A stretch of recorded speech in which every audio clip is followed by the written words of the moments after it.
지금부터 시작합니다. 뉴스의 진수를 보여주는 인터뷰. 뉴진수. 뉴스의 진수를 보여주는 인터뷰 뉴진수. 공사비 인상 요구로 재건축 등 정비사업장 곳곳에서 조합과 시공사 간의 갈등이 불거지면서 시공계약이 해지되거나 공사가 중단되는 일도 벌어지고 있습니다. 그 대책으로 정부가 정비사업 표준공사 계약서를 제시했는데요. 이은형 대한건설정책연구원 연구위원과 말씀 나눠보겠습니다. 안녕하십니까? 네, 안녕하세요. 예. 우선은 그 주요 재개발 또 재건축 정비사업 현장에서 이 공사비를 둘러싼 조합과 또 시공사의 갈등이 잇따르고 있던데 한 예를 들어볼게요. 서울 은평구의 대조 1구역 등 이 시공이 중단된 현장도 여러 곳이죠. 네, 맞습니다. 예. 네, 그런데 이런 경우에는 좀 일반적인 경우와 조금 그렇지 않은 경우를 좀 나눠서 볼 필요가 있습니다. 네. 그러니까 이제 일반적인 경우는 처음 조합과 시공사 간의 공사 계약을 체결할 때 그때에 체결한 금액하고 이후에 실제로 공사를 할 때 좀 올라간 금액하고 여기서 분쟁이 발생을 하는 겁니다. 즉 조합은 기존 금액이나 아니면 조금만 인상된 정도를 원하고 이제 시공사는 그보다는 좀 더 높은 금액을 원할 때 분쟁이 발생을 하는 겁니다. 그렇죠. 이게 일반적인 경우고요. 그렇게 생각을 하고 있죠. 네, 맞습니다. 그리고 또 이제 아주 또 예외적인 일부 같은 케이스에는 사실 시공사의 어떤 책임이 있는 게 아니라 조합 자체에서 문제가 있는 경우가 있습니다. 아, 그래요? 네, 대표적인 합의가 잘 안 되는 건가요? 맞습니다. 대표적인 게 조합이라고 하면 집행부가 있죠. 운영부가 있는데 여기에 대해서 비대위가 생기고 서로 소송을 거는 경우가 있습니다. 아, 어디 또 가보면 현수막에 뭐뭐뭐뭐 조합이 있는 반면에 반대로 뭐뭐뭐뭐 조합 비상대책 위 또 이렇게 있고 서로 또 의견도 대립되는 것도 있고요. 네, 맞습니다. 이렇게 되면 사실 공사가 착공에 들어갔다고 하더라도 공사비를 지급하기 위해서는 조합 총회를 거쳐서 의결을 받아야 되는데 서로 분쟁이 벌어지는 상황에서 총회 자체를 못 여는 경우가 있습니다. 그러니까요. 또 이런 경우에는 시공사 입장에서 공사는 진행을 할 수밖에 없는데 공사비를 못 받는 겁니다. 또 조합도 안 주고 싶은 게 아닌데 이제 주지 못하는 경우가 발생을 하게 됩니다. 그래서 이런 경우도 일부 있다고 저희가 짚고 넘어가는 게 맞을 것 같습니다. 그러니까 총의가 좀 모아져야 되는데 조합과 비대위의 또 의견이 또 갈리다 보니까 조합의 어떤 회의 자체가 그 성립이 안 되고 그러다 보니까 어떤 그 시공사와의 갈등이 또 다른 측면에서 또 발생할 수가 있군요. 네, 맞습니다.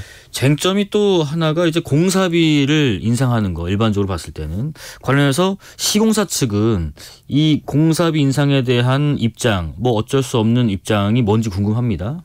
네, 사실 저희가 그냥 쉽게 생각할 수 있죠. 이제 코로나 이전과 이후를 비교하면 저희가 평소에 접하는 생활물가부터가 많이 올랐습니다.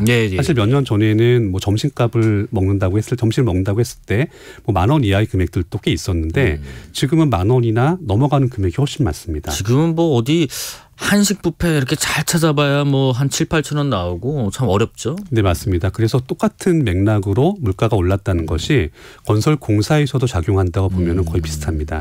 자, 이렇게 되면 시공사 입장에서는 종전에 계약한 금액이 어떤 조항이 있다고 하더라도 아무래도 좀 금액을 좀 증액할 요인이 생기게 됩니다. 그런데 이제 어느 정도 증액하느냐에 대해서 조합과 시공사 간의 의견이 갈리는 겁니다. 그래서 이런 부분은 종종 발생을 하는데요.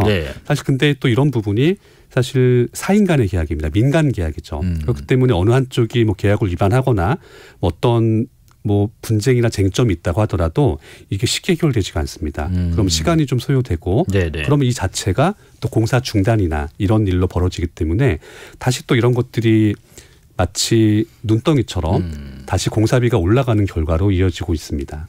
혹시 그 공사비가 인상되는 부분에서도 주로 이제 어떤 자재 혹은 부자재 많이 오르는 그런 공사비 항목이 또 있을까요? 네, 맞습니다. 지난 몇 년간 보게 되면 이제 건설공사에 많이 쓰이는 자재들 우리가 생각할 수 있는 그런 것들입니다. 레미콘, 철근 이런 것들입니다. 이런 가격들이 많이 올랐었습니다. 그리고 최근 한 1년 정도를 보게 되면 또 종전 많이 올랐던 금액보다는 좀 내려왔습니다. 내려왔지만 또 그만큼 내렸다고 해서 이것을 전체 공사비에 세부적으로 또 반영을 해서 연동하기가 쉽지가 않습니다. 이렇게 항목을 또 구체적으로 따져서 이것 빼고 저것 넣고 하기 또 좀 어려운 부분이 있나 보네요. 네, 맞습니다. 그리고 잠깐 금액이 내려왔다고 해서 또 내린 금액으로 계속 간다는 보장이 없지 않습니까? 6개월 뒤, 3개월 뒤에 또 변동할 수도 있는 거니까. 그래서 이런 부분 때문에 사실 지금은 정비 사업에 관련된 모든 주체들이 좀 난감한 상황입니다. 왜냐하면 통상적으로 건설 분야에서 어떤 분쟁이 발생을 하게 되면 예. 일반적인 경우에는 나쁜 역할을 하는 쪽이 지적이 됩니다. 그러니까 누구 때문이다, 어디가 원인이다라고 지적이 되는데 그런데 이번 공사비 같은 경우에는 사실 나쁜 주체가 없습니다. 그러니까 시공사가 모든 나쁜 악의 원인도 아니고 네네. 조합이 또 그렇지도 않습니다. 단지 종전에 공사 계약을 체결했을 때와 지금 시점에서 실제로 들어가는 공사 금액이 뭐 물가 상승 등의 이유로 해서 달라지게 된 겁니다. 이렇게 되니까 이런 분쟁이 쉽게 해결될 방법을 찾기가 어렵습니다. 뭐 물가가 이 정도 올랐으니까 공사비도 이렇게 올라야 해 하지만 우리 또 조합 입장에서는 또 생각이 다를 수가 있다고 생각해요. 원자재 가격 인상에 따른 공사비 인상은 뭐 어쩔 수 없는 부분이 또 있으니까 어느 정도 좀 양해가 있어야 되는 거 아닌가 싶기도 하지만은 공사비가 오르면 뭐 분담금이랄지 뭐 분양가랄지 이런 문제도 있다 보니까 조합 측의 입장은 좀 다를 것 같기도 합니다. 조합 측 입장은 어떻습니까? 네, 조합 쪽 입장에서는 대부분 보게 되면 이제 계약서대로 하자는 내용이 제일 많습니다. 네네. 그런데 이제 아주 일부 케이스에는 이제 공사 계약서에는 추후에 물가 변동이 있더라도 공사비 증액은 없다라고 명시한 상태에서 증액을 요구하는 경우도 있고요. 그리고 어떤 경우에는 이제 조합에서도 증액을 해주겠다는 입장이지만은 어떤 기준으로 할 것인가에 대해서 시공사와 의견이 갈리는 경우가 있습니다. 대표적인 것이 건설 공사비 지수와 소비자 물가 지수 중에서 어느 것을 기준으로 할 것이냐 이렇게 되는 겁니다. 당연히 받는 쪽에서는 증액분이 큰 쪽으로 결정을 할 것이고 주는 쪽에서는 적게 나오는 쪽으로 주장을 할 겁니다. 이런 부분들이 서로 조율이 쉽지가 않습니다. 혹시 그 극단적으로 좀 나중에 어그러져서 새로 뭐 시공사를 선정하는 경우도 나오나요? 네, 충분히 발생할 수 있습니다. 그런데 그런 경우에는 이제 시공사 교체에 대해서 어떠한 규책 사유가 누구에게 있냐를 따져서 또 손해배상 같은 문제가 따를 수밖에 없습니다. 그러니까 이렇게 가더라도 결국은 이제 조합 입장에서는 공사가 지연되고 지연되는 만큼 결국에는 부담해야 되는 금액이 커지는 결과가 나올 수밖에 없습니다. 그러니까요. 그 말씀하신 것처럼 공사가 만약에 어떤 이유에서든지 중단되거나 어그러지더라도 공사비는 발생하는 구조고 또 지체되는 만큼 또 부담도 있고 하다 보니까 추후에는 조합이 결국에는 큰 부담을 안게 될 것 같은데 지금 보니까 사상 초유의 시공 중단 사태를 겪었던 이 둔촌주공 경우도 이 부분에 있어서 좀 갈등이 크지 않았습니까? 네, 맞습니다. 둔촌주공 같은 경우에도 이제 조합 내부에 일단 내분이 가장 큰 문제였습니다. 그러니까 빨리 뭔가 진행이 안 됐던 거죠. 그런데 이제 건설사 입장에서는 이제 현장을 열고 있게 되면 그냥 아무것도 하지 않아도 현장을 오픈하고 있는 것만으로도 비용이 들어갑니다. 어쨌든 사람들이 나가서 현장을 관리 감독이라도 해야 되니까. 그러니까요. 뭐 굳지 않게 한다든가 뭐 등등등 요인이 있겠죠. 네, 맞습니다. 그럼 이런 부분들이 해결이 되지 않는다면 결국에는 공사 철수하겠다는 얘기가 나올 수밖에 없죠. 그렇죠. 그래서 이 경우에는 분양가를 종전보다 좀 올려주는 정도로 해결을 좀 받습니다. 그러니까 일반 분양분에 적용되는 분양가를 올리게 되면 조합원들이 부담해야 되는 추가 분담금이 떨어지게 되니까 이제 이렇게 좀 해결을 본 상황입니다. 그런데 이러한 방법을 지금 공사비 분쟁이 발생하고 있는 모든 정비사업장이 적용을 할 수 있을 것인가라고 하면 또 그렇게 하긴 또 만만치가 않습니다. 네. 질문도 하나 받아볼게요. 1373님께서요. 재개발 공사비는 분쟁 소지가 높으니 지자체가 관할하는 분쟁조정위원회를 가동할 필요성이 있습니다. 이런 제안을 하시는데 이건 어떻습니까? 네, 지금 그 내용은 올해 정부에서 발표한 내용들입니다. 그러니까 이제 앞으로 정비 사업에 있어서 법령을 개정을 해서 지자체의 도시분쟁 조정위원회가 법률상의 화해와 같은 그러니까 확정 판결과 같은 효력이죠. 이걸 갖도록 하겠다라는 내용이 발표가 됐는데 사실 종전이 없던 방안이기 때문에 시도해 볼 만한 내용입니다. 그런데 주의할 것은 그 지자체마다 도시분쟁 조정위원회가 만들어져 있는데 이게 지금 나온 내용들이 앞으로는 권한을 주겠다는 거죠. 그러니까 그 이전까지는 어떤 강제력이 없던 위원회입니다. 그래서 여기에 상정되는 안건 자체가 별로 없었습니다. 그러니까 다르게 표현하면 유명무실한 지자체가 많았다는 내용입니다. 그 때문에 이런 부분에 대해서 어떠한 강제력을 가진 권한을 부여한다는 것이 지금으로선 새로운 시도이기 때문에 시도는 해볼 만하고요. 이것이 실제로 작용할 것인지에 대해서는 그 결과를 볼 수밖에 없습니다. 참 연구위원님 이런 질문 받을 때마다 참 어려우실 거예요. 그러면 결국 시공사와 조합 간의 어떤 갈등으로 빚어진 어떤 정비 사업 중단 사태 해법은 뭐가 있을까 싶습니다. 네, 사실 두 가지로 나눠볼 수밖에 없습니다. 그러니까 향후에 체결되는 계약분들에 대해서는 공사비 증액에 대한 요건들을 명확히 할 필요가 있습니다. 명시하는 거예요. 네, 작년부터 그렇게들 얘기를 해왔습니다. 그런 맥락에서 가장 최근에 정부에서 발표한 정비사업 표준공사 계약서가 이런 내용입니다. 이제 그렇다고 하면 그러면 그 이전에 이미 체결된 공사 계약들은 어떻게 가는 것이냐라는 문제가 남습니다.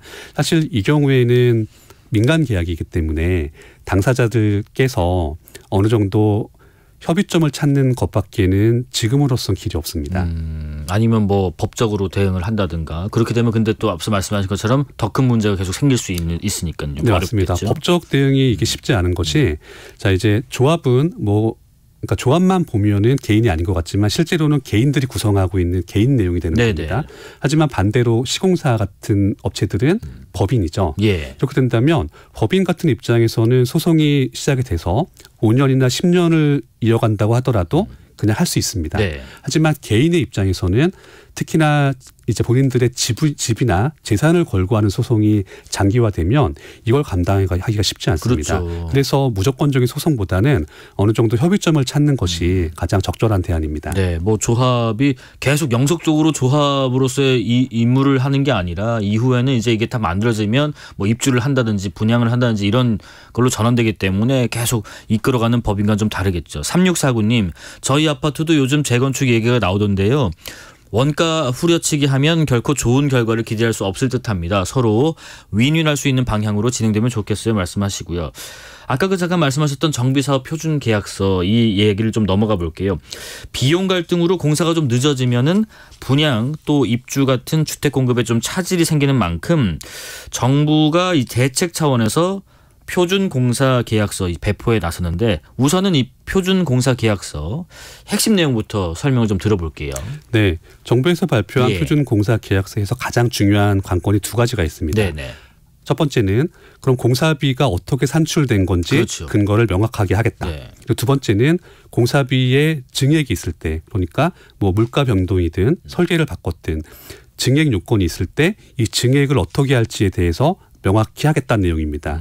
사실 이 두 가지가 지금까지 발생한 공사비 분쟁에서 가장 컸습니다. 제일 모호했고 서로 의견이 일치하지 않았던 부분인데 이 부분을 애초부터 계약서에 명시함으로써 추후에 발생하는 분쟁의 가능성을 낮추겠다는 겁니다. 그런데 이게 이제 건설사 입장에서는 좀 안 좋을 수가 있습니다. 왜냐하면 일반적으로 공사 계약을 체결할 때는 갖고 있는 설계 아니 우리가 흔히 얘기하는 디자인 설계까지입니다. 그러니까 이렇게 멋있는 건물을 만들겠다까지 있는 거지 저것을 만들기 위해서는 세부적으로 뭐가 들어가서 얼마가 될 것이다라는 것을 만들지 않은 상태에서 보통 입찰을 하게 됩니다. 그러니까 이제 대략적인 금액만 나오는 거죠.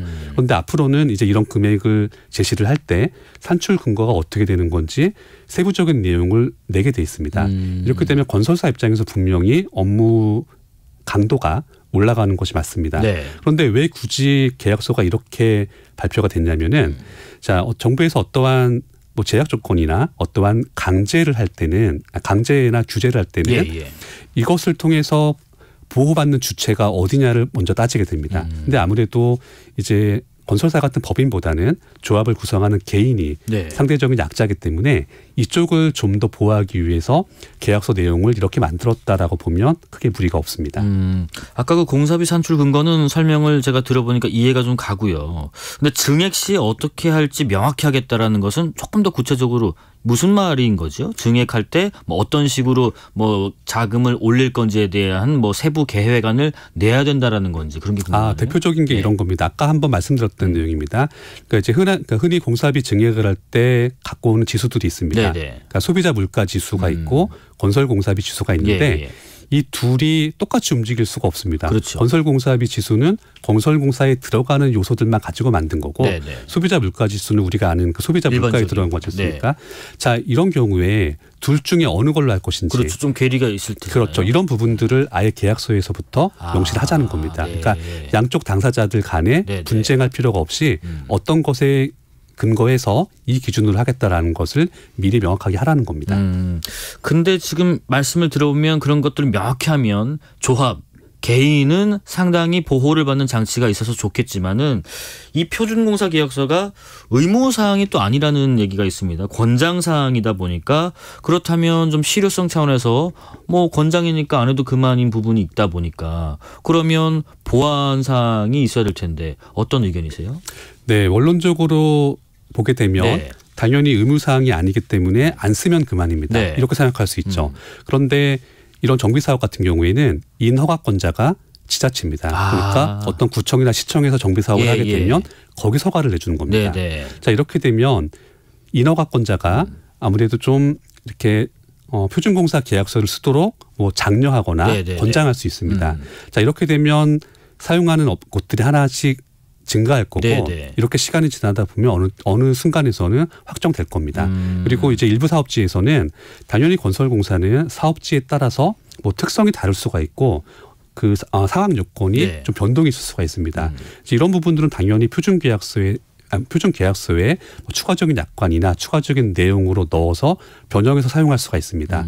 그런데 이제 우리가 주의해야 될 것은 건설공사라고 하는 것은 이런 특성이 있기 때문에 사업지마다 다른 특성이 있기 때문에 단순하게 표준공사 계약서를 그대로 써야지 이걸 조금이라도 변형하면 안 된다라고 접근하면 이것도 맞지 않는다는 얘기입니다.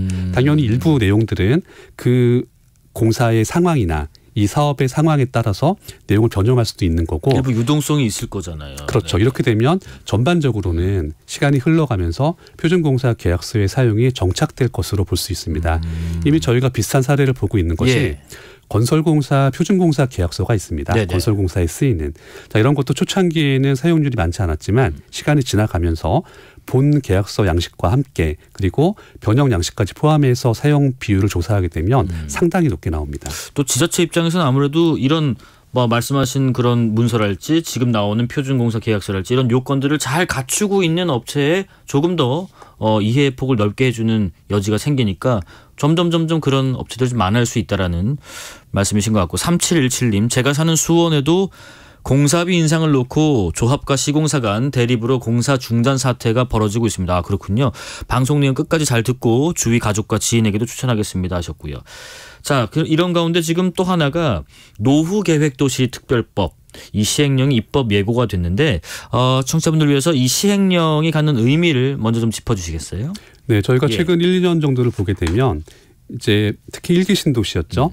이제 재건축에 대한 기대감이 많았습니다. 네, 쉽게 말하면 조금 연식이 된, 조금 지어진 지 오래된 그런 아파트들. 네, 맞습니다. 그래서 뭐 재건축을 하게 되면 용적률을 뭐 500%까지 할 수 있겠다.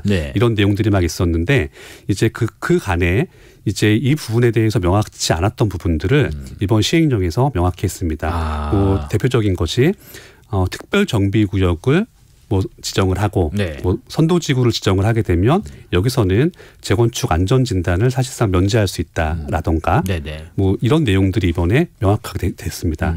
그리고 이제 다들 관심을 가지실 부분들이 그 추가적인 용적률 얘기일 텐데요. 500%가 되느냐 안 되느냐 이런 것들이 나올 텐데 이번에 발표된 내용으로 해서 그 추가적인 그러니까 용적률 상향을 500%까지 주거 지역에서 할 수 있는 내용들은 아주 제한적인 곳만 가능한 것으로 내용이 나왔습니다. 그러니까 이제 주거 지역 같은 경우에 종전에 1종, 2종, 3종 이런 것에 구애받지 않고 그 용도 지역에서 최대로 받을 수 있는 용적률의 1.5배까지만 가능하게 하겠다. 이렇게 되면 만약에 그 지역에 300% 용적률이 나오는 곳이라고 하면 450까지만 가능한 겁니다. 최대한 있을 때. 근데 이것도 그냥 해주는 것이 아니라 증가되는 용적률에 대한 공공기업. 그러니까 흔히 아시기는 기부채납이죠. 기부채납을 전제로 해서 주어지는 겁니다. 뭐 얼마나 우리가 올릴 수 있는가도 되게 많이 관심사다 보니까 용적률을 많이 따져보는데 앞서 말씀하신 그 특별정비구역이나 선도지구 관련해서는 안전진단을 일부 면제하는 것도 지금 이 시행령이 안에 있는 내용인데 그래서 이 안전진단에 되게 관심이 많아요. 그러면 정부가 사실상 이 안전진단을 폐지하는 쪽으로 방향을 잡은 것인가 이렇게 좀 예상이 되는데 이렇게 된다면 서울의 경우만 봤을 때 사업기간이 최대 한 6년 정도 단축될 걸로 좀 예상들을 하더라고요. 이 부분은 어떻게 평가하세요? 네, 충분히 긍정적인 내용입니다. 네. 이게 저희가 생각을 해봐야 될 것이 자 이제 그러니까 재건축에 적용되는 안전진단이라고 하는 것이 본래 네. 재건축을 억제하려고 만든 겁니다. 그런데 그 제도가 처음 만들어졌을 때는 일반적으로 적용되는 아파트들이 뭐 70년대나 80년대에 준공된 아파트들이었습니다. 네. 그러면 이 아파트들의 물량이 사회적으로 어마무지한 것인가라고 하면 그건 또 그렇지가 않습니다. 그런데 90년대 이후에 준공된 아파트들은 네. 저희가 아는 일기 신도시들 전부 다 그리고 이후에도 계속 많습니다. 네. 자 이렇게 되면 이제 특정 시기에 뭐 일기 신도시만 얘기한다면은 2000년대 초중반에 집중해서 아주 많은 물량의 아파트가 준공이 됐습니다. 이렇게 되면 이만한 물량들이 동시에 연식이 쌓여가는데 자 이렇게 되면 노후화된 아파트 물량이 너무 많아졌을 때 이 상황에서까지 재건축을 규제해야 되는가 이런 내용들이 나오게 됩니다. 네. 때문에 지금은 재건축을 규제하는 것보다는 그 많은 물량들을 어떻게 하면 순차적으로 정비할 것인가 이런 것들은 노후 주거 지역의 정비라는 측면으로 봐야 됩니다. 네네. 어떻게 할 것인가라는 것을 고민할 시기이기 때문에 굳이 재건축을 억제하려고 만들었던 제도를 지금 유지하기보다는 사실상 폐지하는 쪽으로 가는 것도 충분히 고려할 수 있는 옵션입니다. 예. 근데 또 이 안전 진단이다 보니까 이게 다른 것도 아니고 일부에서는 이 안전의 위험성이 없는 혹은 적은 그런 주택까지 재건축과 재개발이 허용되는 거 아니냐 그런 일부 우려도 있습니다. 여기 대해서는 어떤 의견이세요? 네, 일단 재건축과 재개발로 나눠서 보게 되면 재건축은 아파트를 다시 짓는 거죠. 아파트를 부수고 짓는 겁니다. 네네. 자 이런 경우에는 건축물이라고 하는 게 실제로 이제 이 건물이 무너지느냐 안 무너지느냐를 따지는 것과 함께 실제로 이 건물이 사회적으로 이게 얼마나 선호받는 것이냐 이런 걸 따지는 뭐 사회적 수명이라는 게 있습니다. 이거 간단합니다. 그러니까 뭐 예를 들면 한 30년쯤 전에 만들어졌던 복도식 아파트가 뭐 그때는 매우 좋은 걸 쓸 수 있습니다. 하지만 지금 이걸 갖고 오게 되면 뭔가 부족한 게 많습니다. 신축에 비해서는. 이런 경우에는 이 건물이 그러니까 이제 구조적 안정성이죠. 이제 무너질 우려가 없다고 해서 그냥 써야 하는가 아니면 새로 만들어 쓰는 게 나은가라는 것을 고민할 때 따질 수 있게 되는 겁니다. 그래서 이런 경우엔 대부분 아무래도 재건축을 택할 요인이 많습니다. 그리고 동시에 누적되어 있는 노후 아파트 물량이 많게 되면 이걸 신도시를 지을 때는 동일 시기에 같이 지을 수 있었지만 이걸 재건축을 동일 시기에 할 수는 없습니다. 왜냐하면 거기 사시던 분들이 어딘가 이주를 하셔야 되는데 안 나가시는 이상 동일 시기에 부을 수는 없습니다. 그 때문에 이걸 순차적으로 하다 보면 어차피 이 아파트들은 30년, 40년, 50년까지 연식이 갈 수 있습니다. 이렇기 때문에 재건축에서는 그렇게 큰 문제가 없다고 판단되고요.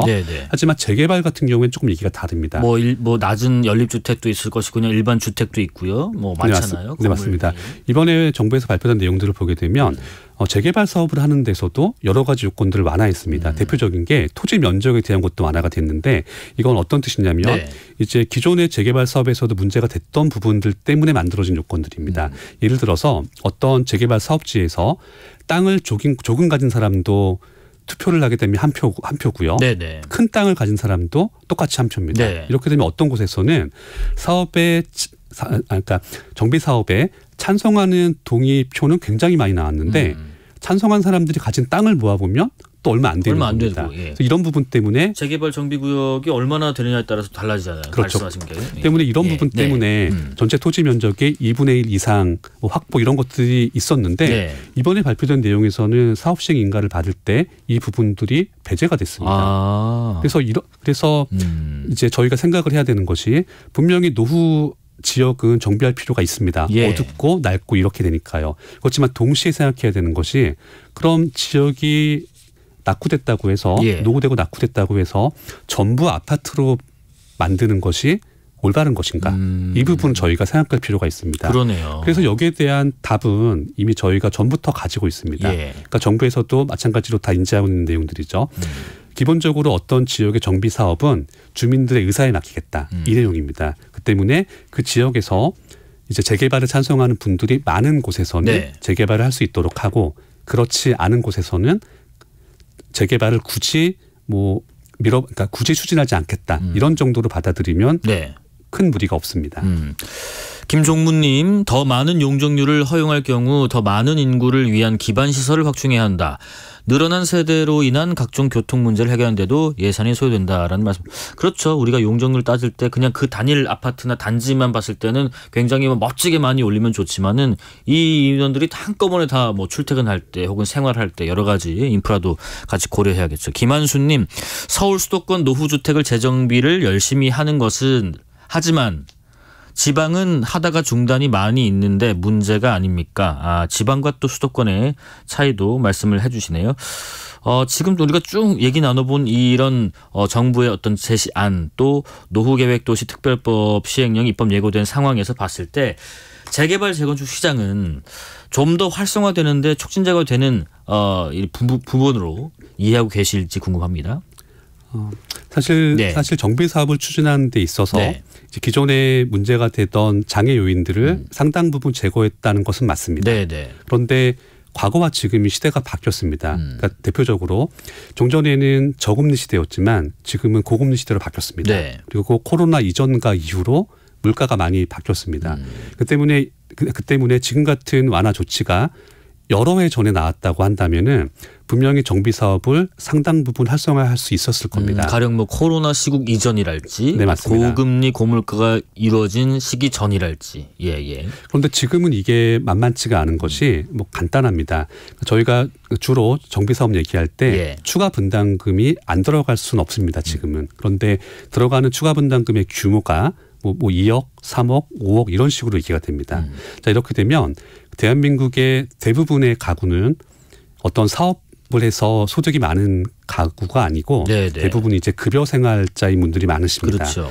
자, 이렇게 된다면 만약에 이 분들에게 그러한 규모의 추가 분담금이 없다, 여력이 없다라고 한다면 이 정비 사업이 쉽지가 않습니다.